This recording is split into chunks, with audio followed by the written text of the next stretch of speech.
Hello again. Phineas. We hear of him in Psalm 106. It's reciting some of the history of Israel. And it brings up Phineas. It says there was a plague unleashed on the children of Israel because of their wickedness. And God told Moses what to do about it and what was the cause of this plague.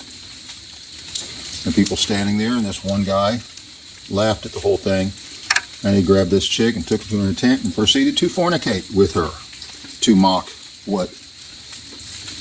To mock Moses and to mock God and everything. Out of the crowd, Phineas jumped up and irate, grabbed a spear, went into the tent, and ran it through both of them, pinning them to the ground. Okay? That's the story. But in Psalm 106 it says how God was angered toward them and he poured out this plague. But Phineas prayed and interceded, and God stopped the plague. Now, if we had just read Psalm 106, we would have thought that Phineas got down on his knees and begged God to stop this plague and have mercy and stuff, because that's the way the American Evangelical Church looks at everything.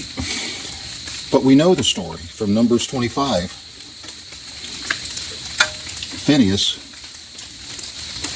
his action was to grab that spear and do the work. But in Psalm 106, it is clearly describing that action as a prayer. You know, we pray for a lot of things, but we don't often act with the intent of what we're praying. We don't put our butt behind our mouth and get the job done. God commended Phineas for what he did. And it says in Psalm 106 that it was attributed to him as an act of righteousness. Prayer is action.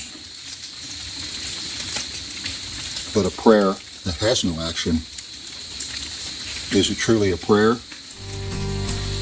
or some psychological form of escape?